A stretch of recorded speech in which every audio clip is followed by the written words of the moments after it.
mencukupi kebutuhan kita pada hari ini. Tapi kalau kita ingat selain Allah Subhanahu wa taala, maka pasti dan pasti kita akan disibukkan dengan perkara-perkara yang tidak ada nilainya di sisi Allah Subhanahu wa taala. Maka Bapak Ibu sekalian, inilah senantiasa kita banyak-banyak bersyukur kepada Allah Subhanahu wa taala agar Allah Subhanahu wa taala yang memberikan kita banyak nikmat lagi. Wa syukurillah. Kita harus mensyukuri atas nikmat yang Allah Subhanahu wa taala berikan kepada kita. Sebagaimana Allah katakan, la in zakartum la azidannakum. Nah, ketika kita mensyukuri satu nikmat, maka Allah Subhanahu wa taala akan tambah lagi nikmat-nikmatnya. Nikmat yang di sini Allah tambah bukan banyaknya, Pak. Karena Allah Subhanahu wa taala kalau kita bicara rezeki, sudah Allah tetapkan. Ya, ketika kita di alam rahim, Allah Subhanahu wa taala tetapkan berapa jumlah rezeki kita. Ya, jadi secara kuantitas rezeki tidak akan bertambah. Tetapi yang ditambah di sini adalah secara kualitas, yaitu keberkahan. Kalau dalam istilah agama, berkah yang ditambah. Ya, maka ketika kita mensyukuri satu nikmat, ya, syukuran kita itu, kata ulama, kesyukuran terbesar ketika Allah berikan kita nikmat dan nikmat itu kita letakkan untuk mengibadahi Allah Subhanahu wa taala, maka itulah syukur yang paling utama. Allah Subhanahu wa taala hidupkan kita hari ini. Dan Allah Subhanahu wa taala berikan kita nikmat hidup dengan cara apa? Kita masih gunakan nikmat hidup ini untuk menyembah kepada Allah Subhanahu wa taala. Allah Subhanahu wa taala berikan kita nikmat harta. Harta ini masih kita belanjakan di jalan Allah Subhanahu wa taala. Allah Subhanahu wa taala berikan nikmat pekerjaan. Pekerjaan ini senantiasa kita letakkan untuk taat kepada Allah Subhanahu wa taala. Dan banyak lagi nikmat-nikmat yang Allah Subhanahu wa taala berikan kepada kita. Dengan mensyukurinya, kita letakkan semua itu untuk mengibadahi Allah Subhanahu wa taala. Sebagaimana Bapak Ibu sekalian, ya, bangun di pagi hari ini dengan begitu banyak nikmat yang Allah berikan, dan itu semuanya kita letakkan untuk menyembah kepada Allah Subhanahu wa taala. Maka inilah bentuk kasih sayang Allah Subhanahu wa taala. Wala haula wala quwata illa billahil aliyyil azim. Allah Subhanahu wa taala yang berkehendak kita tidak mampu berbuat apa-apa. Maka hadirnya kita di masjid ini, Bapak Ibu sekalian, bukan karena kekuatan kita, tapi karena cintanya Allah Subhanahu wa taala kepada kita. Bukan kita hadir di masjid karena rumah kita dekat dari masjid. Bukan kita hadir ke masjid karena badan kita sehat, badan kita kuat. Ya, karena banyak di luar sana orang rumahnya dekat masjid, belum tentu dia bisa masuk ke dalam masjid. Banyak orang di luar sana badannya kuat, badannya sehat, tetapi kekuatannya dan kesehatannya belum tentu bisa memasukkan dia ke dalam masjid. Maka hadirkan Allah Subhanahu wa taala, inilah ketetapan Allah, inilah cintanya Allah Subhanahu wa taala. Allah Subhanahu wa taala pilih Bapak Ibu sekalian bisa hadir di masjid ini karena Allah Subhanahu wa taala cinta kepada kita semua. Allah Subhanahu wa taala cinta kepada hamba-hamba yang dipilih. Maka hamba-hamba yang dipilih senantiasa diletakkan di dalam masjid. Maka dalam suatu hadis mafhum yang sangat panjang, ulama katakan, ketika Allah Subhanahu wa taala mencintai seorang hamba, maka Allah Subhanahu wa taala sampaikan kepada malaikat Jibril sebagai penghulu para langit. Allah Subhanahu wa taala katakan, wahai Jibril, saya mencintai si fulan.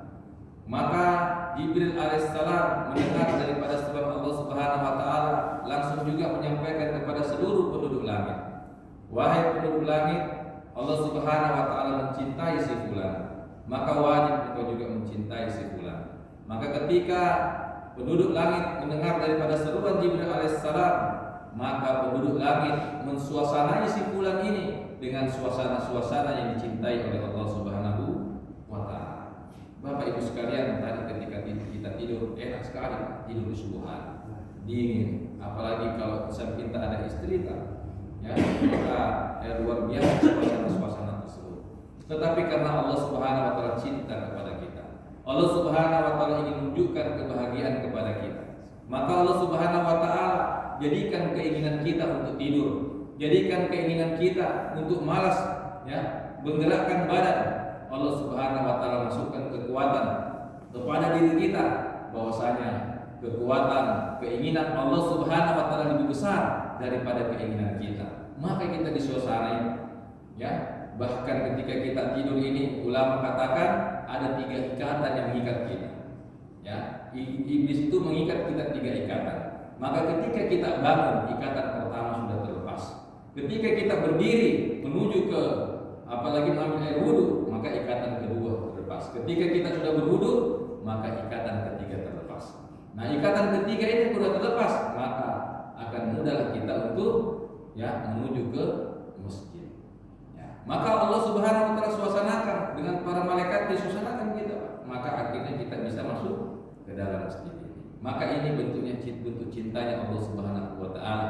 Karena Allah Subhanahu wa taala ketika cinta seorang hamba, maka bukan karena pemberiannya, tapi karena perintah. Banyak orang hari ini diberikan oleh Allah Subhanahu wa taala dengan pemberian-pemberian, tapi itu bukan bentuk daripada cintanya Allah Subhanahu wa taala. Karena cintanya Allah Subhanahu wa taala ketika kita berada dalam perintahnya.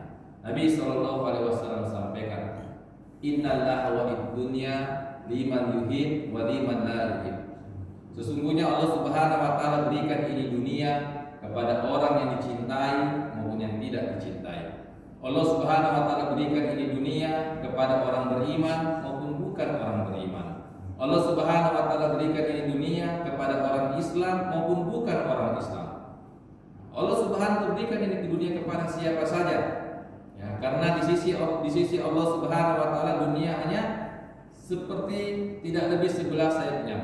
Lokanatid dunya indallahu janaha ba'udatin.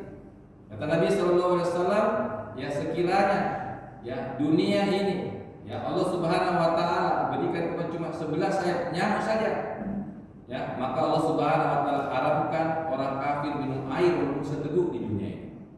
Jadi dunia ini di sisi Allah tidak lebih daripada 11 sayap nyamuk. Nah, kalau hari ini Pak kita bawa nyamuk saja ke pasar, tidak laku. Apalagi 11 sayap nyamuk saja. Tidak laku. Ini di sisi Allah Subhanahu wa taala. Maka hadirkan Allah Subhanahu wa taala. Jadi jangan kita heran ada orang tidak sholat, besar rumahnya. Ada orang tidak pernah ke masjid, tinggi jabatannya. Nah, jangan heran. Ya, karena memang Allah Subhanahu wa taala tidak ukur pemberiannya itu dengan kebahagiaan. Ya, maka tapi banyak juga, ya, orang-orang yang taat kepada Allah, banyak hartanya, tinggi jabatannya, ya, juga taat kepada Allah Subhanahu wa taala. Ya, maka hadirin Allah Subhanahu wa taala, ukuran dunia ini, ya, bukan ukuran, ya, kebahagiaan di sisi Allah Subhanahu wa taala, bukan kecintaan Allah Subhanahu wa taala. Kalau kita diberikan banyak, apakah itu Allah cinta sama kita? Belum tentu. Ya, begitu juga apakah kalau kita diberikan sedikit Allah tidak suka dengan kita? Itu juga belum tentu. Karena Allah Subhanahu wa taala tidak ukur kebahagiaan manusia itu dalam pemberiannya, tetapi Allah Subhanahu wa taala ukur kebahagiaan manusia ini dalam perintahnya. Maka Allah Subhanahu wa taala cinta hanya kepada orang yang dalam agama. Wa yafiddin illa liman yuhib. Dan Allah Subhanahu wa taala cinta kepada hamba-Nya, tandanya apa? Diberikan dalam agama. Senantiasa berada dalam perkara-perkara agama. Maka itu cintanya Allah Subhanahu wa taala kepada kita.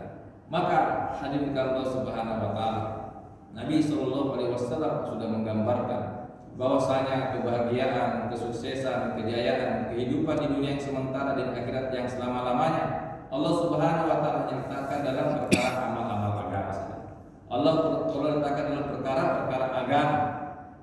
Dan Allah Subhanahu wa taala tunjukkan kepada kita semua bahwasanya pentingnya daripada agama ini. Maka Allah Subhanahu wa taala mengantar kekasih-kekasihnya, ya, para nabi dan rasul ke seluruh umat manusia ini hanya untuk menyampaikan amal agama.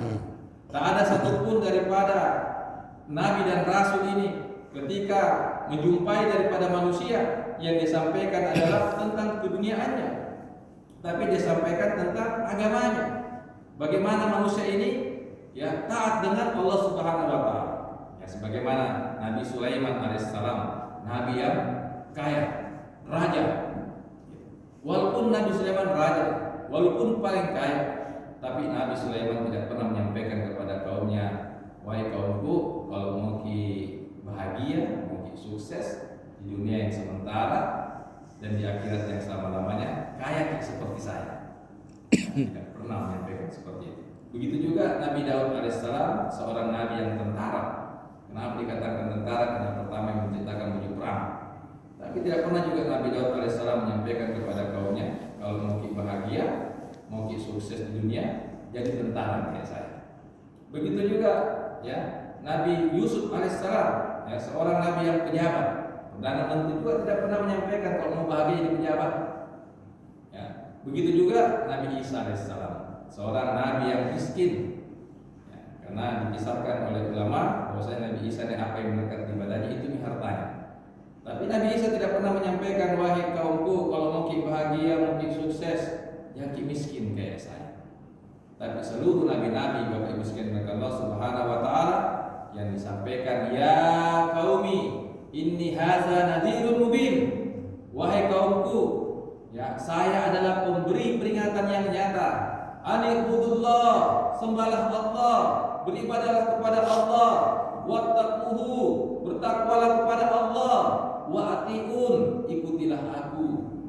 Jadi para nabi yang disampaikan kepada kaumnya, bagaimana mengajak kaumnya ini menyembah kepada Allah, bagaimana kaumnya ini ya senantiasa bertakwa kepada Allah dan mengikuti apa yang dibawa oleh Nabi. Maka seluruh Nabi senantiasa membawakan kebahagiaan kepada kaumnya, kepada umatnya. Untuk apa? Kalau mau bahagia dan sukses, hanya amal agama. Ya ayuhan nas, qul la ilaha illallah tuflihun. Wahai manusia, kalau engkau ingin bahagia, ingin sukses dan ingin berjaya di dunia yang sementara dan di akhirat yang selama-lamanya, maka ucapkanlah kalimat la ilaha illallah. Karena kalimat ini kalimat yang agung. Kalimat ini adalah kalimat yang tinggi. Karena kita hanya menisbatkan kepada Allah Subhanahu wa taala, menafikan selain Allah Subhanahu wa taala. Kita yakin yang kepada Allah Subhanahu wa taala. Allah Subhanahu wa taala yang pencipta, Allah Al-Khaliq, sedangkan kita ini makhluk, kita yang diciptakan oleh Allah Subhanahu wa taala. Yang dicipta tidak bisa berbuat apa-apa tanpa keinginan pencipta. Kita tidak bisa memberikan manfaat kepada orang lain.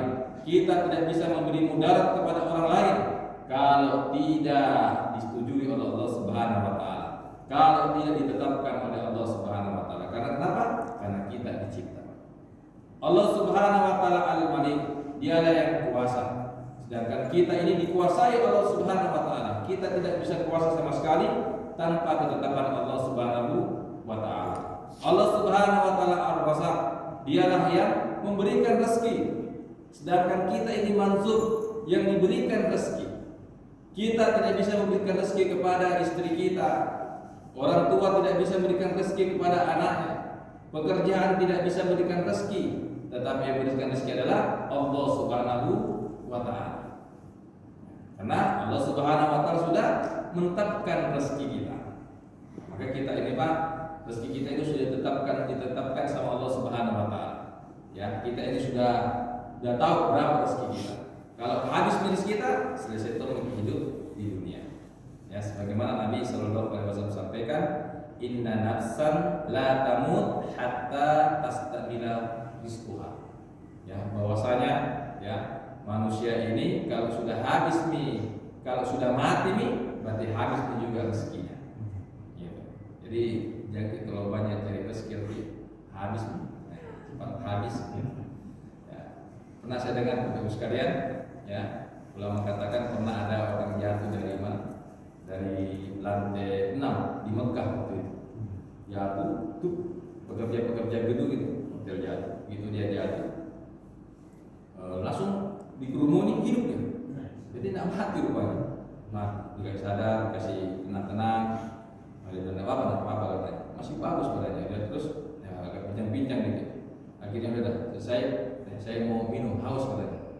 Udah, yang menyeberang seperti kayak Indomaret itu masuk ke dalam beli air minum. Aqua. Begitu dia udah minum air minum itu aqua, begitu dia nyebrang ditabrak mobil, mati. Jadi ulama katakan waktu dia jatuh itu sebetulnya sudah mati nih. Cuma karena masih ada rezekinya 1 botol air belum dihabiskan. Nah makanya setelah itu baru dia mati. Makanya, jadi kalau rezeki apapun kalau belum habis rezeki kita di dunia ini, ya berarti belum bisa selesai kita di dunia ini. Maka ada orang katakan bagaimana kalau itu orangnya ratusan juta uangnya di bank, miliaran di bank, di mana tanahnya di mana terus mati. Jadi rezekinya sampai itu, walau bukan rezeki orang lain. Ya makanya Pak, kalau ada rezeki kita, ya cepat-cepat bikin belanjakan di jalan Allah. Kirim semua ke surga. Jadi nanti begitu kita meninggal ketemu sama harta.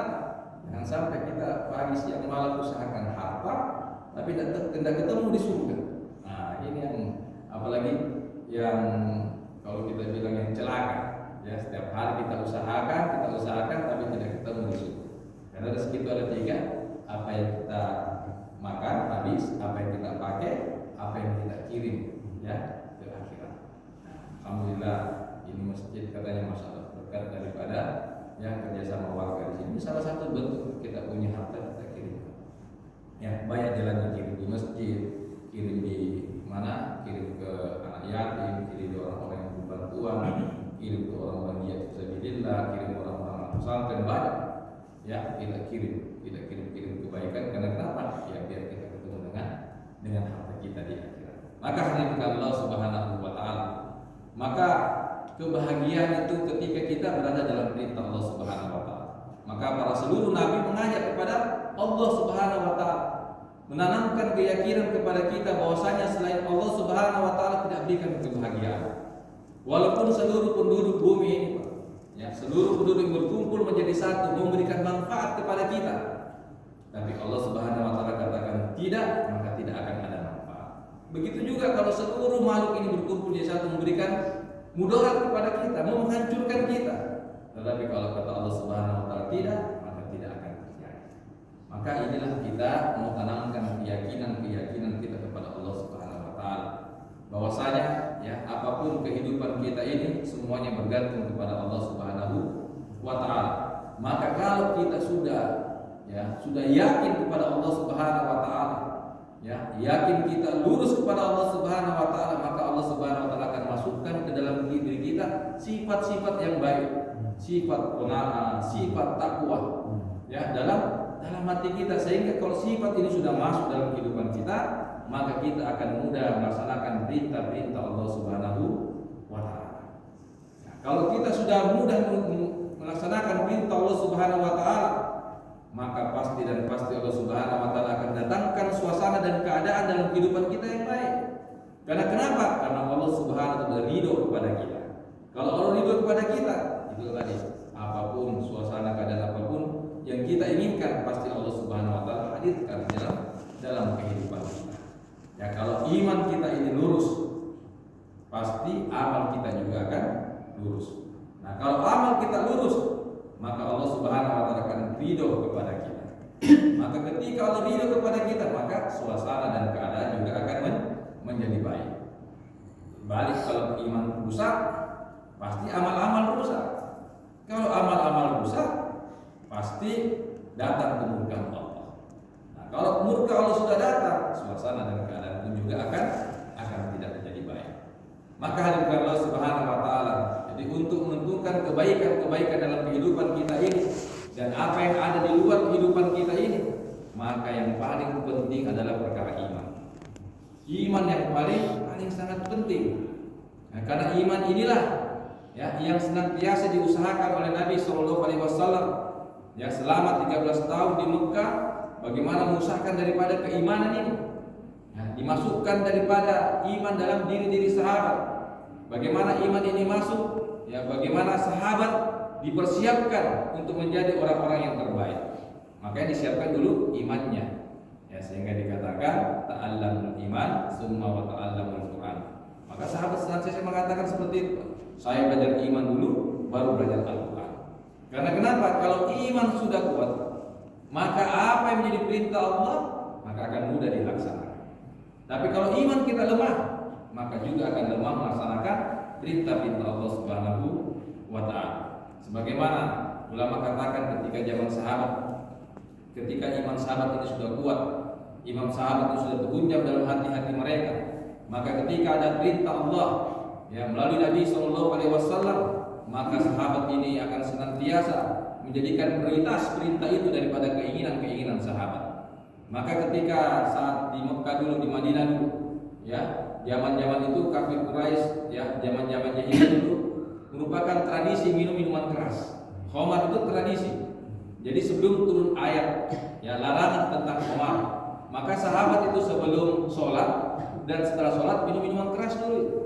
Sama di kita ini ke warkop, gitu kan? Minum warkop dulu, pas asar masuk ke masjid, selesai minum lagi warkop kayak gitu. Sahabat dulu minum arak, minum khamar. Maka ketika turun ayat, turun ayat tentang larangan khamar, maka sahabat ini Pak, langsung taat perintah Allah. Ada sahabat diceritakan oleh ulama kita lagi minum itu Pak, botol bibir sama mulut botol sama mulutnya udah nempel, udah minum ini. Tiba-tiba turun ayat tentang larangan khamar. Maka begitu sahabat dengar, langsung dia buang minumannya. Saking taatnya. Kalau saya mungkin pada saat itu mungkin masih nempel, begitu dengar ayat, masih ada sedikit, habis dulu, baru dibuang. Tapi sahabat langsung dibuang pada saat itu. Bahkan ada sahabat yang punya kedai, ada warung khamarnya. Dia baru beli stok 1 bulan ke depan. Begitu dengar ini ayat, langsung sahabat ini dia hancurkan botol-botol minumannya. Sehingga ulama katakan pada satu ayat, ya ayyuhalladzina amanu innama khamru, maka turun ini ayat, maka seluruh jalan-jalan di kota itu langsung bau arak semua. Karena kenapa? Semua buang daripada arak-arak. Saking taatnya. Karena kenapa? Ada kekuatan iman. Seperti juga itu Bapak Ibu sekalian, ibu-ibu perempuan pada saat itu sahabiah berjalan di pasar-pasar, di gang-gang mereka lenggok semua, auratnya terbuka, gitu. Karena waktu itu belum turun ayat untuk wanita menutup aurat. Maka ketika turun ayat tentang perempuan harus menutup aurat, wala yubdina zinatahunna illa dhahara minha. Maksudnya perempuan harus menjulurkan daripada auratnya, untuk menutup auratnya. Maka semua perempuan pada saat itu berlarian ke sana kemari, kacau pada saat itu di jalan. Untuk apa? Perempuan mencari tempat-tempat untuk menutup aurat mereka. Maka ada seorang janda, diceritakan oleh ulama kita, janda ini karena tidak ada yang kasih tahu. Kalau yang lain mungkin kasih tahu sama suaminya, ini janda tidak kasih tahu. Maka ketika dia jalan tanpa menutup aurat, ketemu sama anak-anak kecil, maka anak kecil katakan, wahai ibunda, kenapa engkau masih membuka aurat? Langsung ibunda katakan, kenapa rupanya? Apakah engkau tidak mendengar telah turun ayat wanita harus menutup aurat? Maka kata yang janda tadi ini, saya belum dengar. Apa ayatnya? Maka disampaikan ayatnya. Maka si janda ini katakan, ibu ini katakan, wahai Ananda, saya telah mendengar ayat tersebut. Maka saya minta tolong ambilkan, saya punya penutup aurat saya di rumah saya. Maka saya katakan, dekat sekali rumah tak Bu? Tidak jauh sekali 50 meter, bisa nanti saja. Kenapa nggak suruh saya? Maka ibu ini katakan, wahai Ananda, saya telah mendengar ini ayat. Dan kalau saya telah mendengar ini ayat, kalau saya melangkahkan kaki saya di saat saya berdiri menuju ke rumah saya, maka langkah saya adalah langkah-langkah maksiat. Maka Bapak Ibu sekalian, Allah Subhanahu wa taala, begitu besarnya kuatnya iman daripada para sahabat dan sahabiah. Karena kenapa? Karena iman ini harus diutamakan. Kalau iman ini kuat, maka apa menjadi perintah Allah Subhanahu wa taala akan menjadi besar, dan apa menjadi larangan Allah itu pasti dan pasti kita akan tinggalkan. Maka iman ini adalah sesuatu yang sangat besar di sisi Allah Subhanahu wa taala. Iman ini adalah hadiah dari Allah Subhanahu wa taala, dan iman ini adalah hidayah. Hidayah, dan Allah hadiahkan kepada orang-orang yang cintai saja. Tidak semua orang dapatkan daripada nikmat iman ini. Tidak semua orang Islam hari ini diberikan nikmat iman. Sekiranya orang Islam diberikan semua nikmat iman, maka orang Islam yang ada di kompleks ini mungkin semuanya masuk ke dalam masjid. Tetapi iman ini diberikan kepada orang-orang yang cintai Allah Subhanahu wa taala saja. Bahkan anak Nabi saja, Nabi Nuh alaihissalam punya anak, juga tidak diberikan daripada nikmat hidayah. Ya, Nabi Lut alaihissalam hidup bersama istrinya saja, istrinya juga tidak dapat hidayah. Paman Nabi Shallallahu Alaihi Wasallam mencintai saja, Abu Talib juga tidak dapat hidayah. Nah, kita ini Bapak Ibu sekalian bukan anak Nabi, tidak pernah hidup bersama Nabi, tetapi karena Allah Subhanahu Wa Taala cinta kepada kita, maka Allah Subhanahu Wa Taala berikan kita nikmat iman. Maka ini yang harus kita jaga senantiasa. Karena kenapa? Kalau orang mempunyai iman, maka Allah Subhanahu Wa Taala akan senantiasa menjadikan kehidupannya menjadi kehidupan yang baik. Allah Subhanahu Wa Taala akan menjadikan kehidupan dan dimanapun dia berada, dia akan menjadi asbab-asbab kebaikan. Nah, karena kenapa? Karena orang punya iman, orang lain aman, dirinya pun aman, lingkungan juga akan aman. Kalau orang tidak punya iman, orang lain tidak aman, dirinya tidak aman, lingkungan juga tidak aman. Ya, coba bayangkan kalau ada pemabuk di jalan, orang lihat ini, ini pemabuk nanti karena dia juga merasa takut. Gitu. Yang mabuk pun juga ketakutan. Sekali minum ini, jangan sampai tidak sadar. Ditangkap ke polisi apa dimasak ke sama orang, dia juga ketakutan. Maka pasti suasana tidak akan jadi aman. Tapi kalau orang punya iman, masya Allah, orang pun akan senang, orang pun akan tenang bersama orang-orang yang beriman. Karena kenapa? Karena dirinya tidak pernah menyakiti orang lain, lisannya senantiasa tidak pernah membuat orang lain menangis, tangannya tidak pernah menzalimi orang lain. Karena kenapa? Karena senantiasa dia menjaga. Nah, itulah asbab daripada orang beriman. Maka orang beriman ini kalau berdoa pasti dijawab oleh Allah Subhanahu Wa Taala.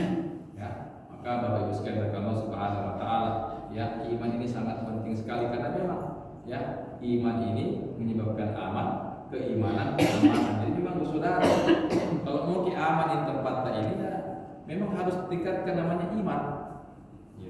Ya, sama juga aparat keamanan ini juga harus jadi aparat keimanan. Karena kenapa ya keamanan ini timbul? Karena keimanan. Ya, makanya polisi-polisi Pak, Bapak Ibu sekalian, ini harus dimasukkan ke masjid semua. Ya, biar apa? Biar bisa terbentuk daripada imannya. Karena tanda iman, Nabi Shallallahu Alaihi Wasallam sampaikan, ciri orang beriman itu dia senantiasa ke masjid minimal 5 kali, bolak-balik ke masjid. Itu tanda orang beriman. Ya, makanya Allah Subhanahu Wa Taala letakkan satu ayat, ya, menjadi tolak ukur orang beriman itu kepada Allah dan hari akhir adalah memakmurkan masjid. Innama ya'muru masajidallahi man amana billahi wal yawmil akhir. Hanya orang-orang yang memakmurkan masjid-masjid sajalah yang beriman kepada Allah dan hari akhir. Maka ini tolak ukurnya. Maka ulama katakan kenapa masjid ini sebagai tolak ukur? Karena masjid ini sebagai jantungnya kampung. Gitu. Kalau jantung kita dan tubuh manusia baik, maka seluruh aktivitas pada tubuh kita yang lain pasti ikut juga baik. Coba kalau jantung kita tidak baik, ya, kaki jauh dari jantungnya, kaki juga merasa tidak enak. Gitu. Karena kenapa? Ini yang rusaknya jantung. Ya sama ini masjid. Kalau masjid ini ramai jemaahnya, maka akan menjadikan sebab kampung ini menjadi baik. Tapi kalau masjid ini sepi daripada jemaahnya, yang asal itu jadi imam, yang imam jadi makmum sendiri, pasti banyak ya keburukan yang Allah Subhanahu Wa Taala di tempat tersebut. Makanya dulu kita di Bone saya dulu.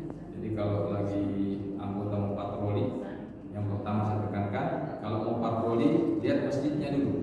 Nah, kalau masjidnya ramai, jadi terlalu lama-lama di patroli, insya Allah baik. Tapi kalau masjidnya kosong kayak tadi itu, kayak patroli memang banyak lama-lama di situ pasti banyak maksiat di sekitar sini. Gitu. Karena ya kita harus yakin apa yang disampaikan Rasulullah SAW. Karena memang ini masjid sebagai tolak. Makanya kenapa kita harus makmurkan masjid? Ya untuk itu tadi. Ya, bagaimana kita suasana meminta pertolongan Allah Subhanahu Wa Taala. Ya, agar Allah Subhanahu Wa Taala menjadikan suasana dan keadaan di sekitar kita ini akan menjadi baik. Ya, sebagaimana Allah Subhanahu Wa Taala sampaikan, walau anna ahlal qura amanu wattaqa latafatna alaihim barakatin minas sama'i wal ardh. Jikalau penduduk negeri ini beriman dan bertakwa kepada Allah, maka dan dikeluarkan dari dalam bumi. Masya Allah. Ini ya, jadi kalau kita mendapatkan pertolongan Allah, keberkahan, kebaikan itu, ya, kebaikan pasti Allah datangkan. Ya. Karena kenapa kehidupan kita yang baik ini, kehidupan yang buruk ini cuma karena kita tidak ingat Allah Subhanahu Wa Taala. Ingat Allah maka Allah datangkan kehidupan yang baik. Jauh dari Allah pasti kehidupan yang buruk. Ya. Karena kenapa? Yang menentukan kebaikan dan keburukan adalah bagaimana ketaatan kita kepada Allah Subhanahu Wa Taala. Sehingga Allah katakan juga, man amila sholihan min syakari aw unsa wa huwa mu'min fala nuhyiyannahu hayatan thayyibah. Barang siapa baik laki-laki maupun perempuan yang berbuat kebajikan dengan keimanan. Nah, ini ulama sering ulangi bahwasanya dalam Al-Qur'an banyak tempat dikatakan kebaikan dan keimanan itu harus bersamaan. Nah, kalau kebaikan sendiri banyak orang baik. Ya, saya punya orang kawan orang kafir baik sekali, kalau ada bantuan nyumbang banyak, melebihi daripada apalagi yang disumbangkan banyak sekali. Tetapi dia tidak ada iman. Nah, tetapi dimaksud sini adalah kebaikan dengan keimanan. Maka kata Allah pasti Allah datangkan kehidupan yang baik. Kehidupan yang kita rasakan baik itu karena kenapa? Ada kebaikan dan keimanan yang kita buat. Ya, sehingga ada yang mengatakan buruk derita.